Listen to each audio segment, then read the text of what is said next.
আমরা আপনাদের চুয়াডাঙ্গায় এসেছি। আমরা ঝড় বৃষ্টি সবকিছুকে উপেক্ষা করে আমরা আপনারা একসাথে এগিয়ে যাচ্ছি জুলাই পদযাত্রায়।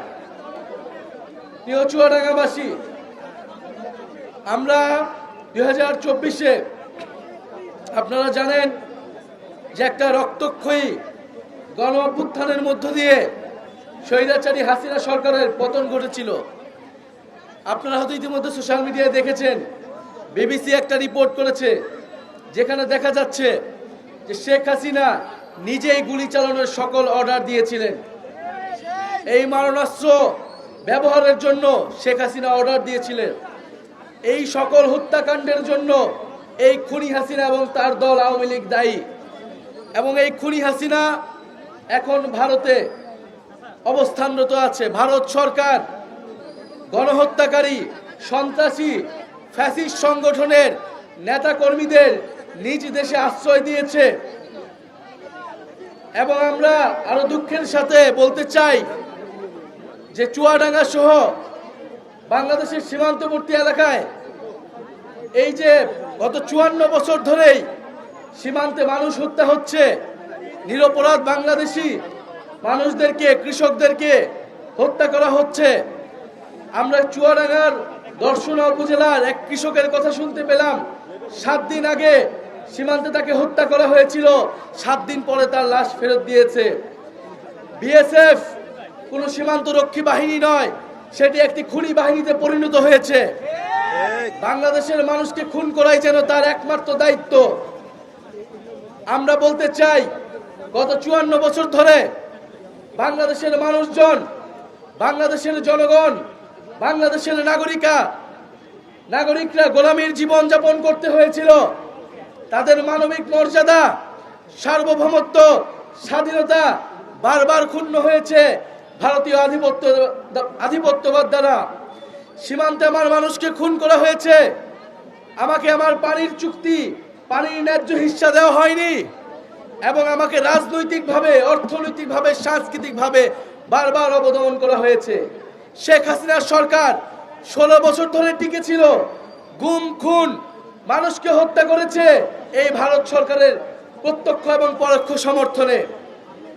আমরা স্পষ্টভাবে বলেছি, সীমান্ত হত্যা আমরা কোনোভাবেই মেনে নিব না। বাংলাদেশের জনগণকে, বাংলাদেশের সীমান্তকে, বাংলাদেশের মাটি ও মানচিত্রকে রক্ষা করা বাংলাদেশের ছাত্র, তরুণ, যুবদের দায়িত্ব। সেই দায়িত্ব আমরা নিয়েছি এবং সেই দায়িত্বের ভিত্তিতেই জাতীয় নাগরিক পার্টি কাজ করবে। আমরা আজকে চুয়াডাঙ্গা থেকে বলতে চাই, গত 54 বছরে হাজারের উপরে মানুষ বাংলাদেশের সীমান্তে হত্যা করা হয়েছে।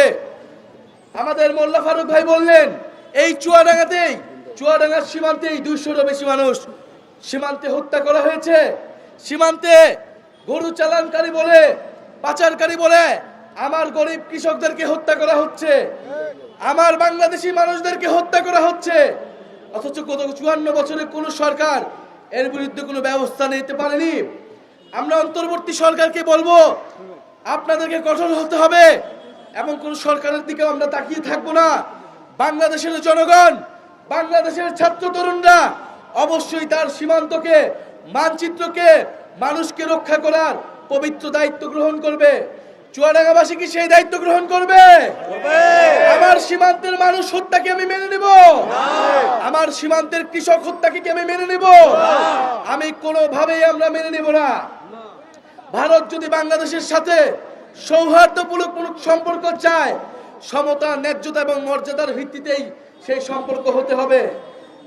বাংলাদেশি কেবল ভারতের উপর নির্ভরশীল নয়, ভারতও সম্পূর্ণভাবে বাংলাদেশের উপর নির্ভরশীল। ভারতের অখণ্ডতা, ভারতের সার্বভৌমত্ব বাংলাদেশের উপর নির্ভরশীল।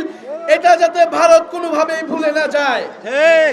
আমরা আরো স্পষ্টভাবে বলতে চাই, গণ অভ্যুত্থানের পরে আমরা একটা বৈষম্যহীন, একটা সম্প্রীতির বাংলাদেশ চেয়েছিলাম, কিন্তু আমরা দেখছি নানা ধরনের রাজনৈতিক অন্তর্কন্দলে বহু মানুষ মারা যাচ্ছে। চাঁদাবাজ, দুর্নীতি, দখলদারিত্ব পুরো বাংলাদেশকে ছেয়ে গিয়েছে।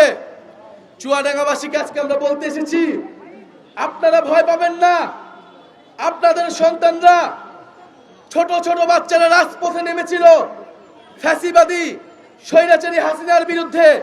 তারা ভয় পায় নাই। বাংলাদেশকে নতুন করে স্বাধীনতা দিয়েছিল, মুক্তি দিয়েছিল আপনাদের সন্তানেরা, আমাদের দেশের নারীরা, আমাদের দেশের আলেম সমাজ, আমাদের দেশের হিন্দু মুসলমান সবাই একত্রে।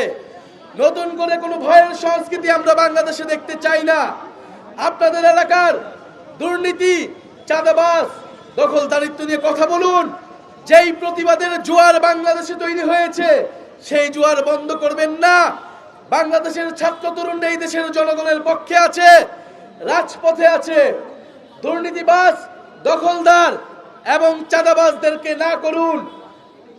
যারা চাঁদাবাজ, দুর্নীতিবাজ, দখলদারিত্বের পক্ষে আছে, আপনারা তাদেরকে বয়কট করুন। জনগণের পক্ষে বাংলাদেশপন্থী রাজনীতি গড়ে তুলুন। চুয়াডাঙ্গার মানুষের উন্নয়ন, চুয়াডাঙ্গার মানুষের শিক্ষা, কর্মসংস্থান এর পক্ষে দাঁড়ান। জাতীয় নাগরিক পার্টির নেতৃবৃন্দ আপনাদের সাথে থাকবে। জাতীয় নাগরিক পার্টি দেশব্যাপী জুলাই পদযাত্রা শুরু করেছে। আমরা বলেছি, এই ফ্যাসিস্ট হাসিনা যে নিজে নির্দেশনা দিয়ে হাজারের উপরে মানুষকে হত্যা করেছে, 10,000-এর উপরে মানুষকে আহত করেছে, আমার ভাইরা কেউ চোখ হারিয়েছে, কেউ পা হারিয়েছে, আমার ভাইরা শহীদ হয়েছে, বোনেরা শহীদ হয়েছে। এই শেখ হাসিনার নির্দেশে, আওয়ামী লীগের নির্দেশে এই মুজিববাদী ফ্যাসিস্ট দল বাংলাদেশে থাকতে পারে না, বাংলাদেশে কোনোভাবেই আসতে পারবে না। আসতে হলে আমাদের জীবনের উপর দিয়ে আসতে হবে।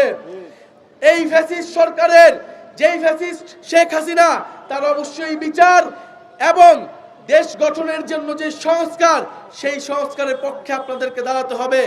বিচার সংস্কার এবং আমরা বলেছি একটি নতুন সংবিধান।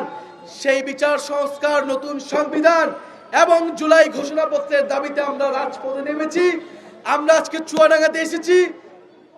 এই বৈরী আবহাওয়া উপলক্ষেও যারা আমাদের কাছে এসেছেন, যারা দূর থেকে শুনছেন, আমাদের সালাম গ্রহণ করবেন।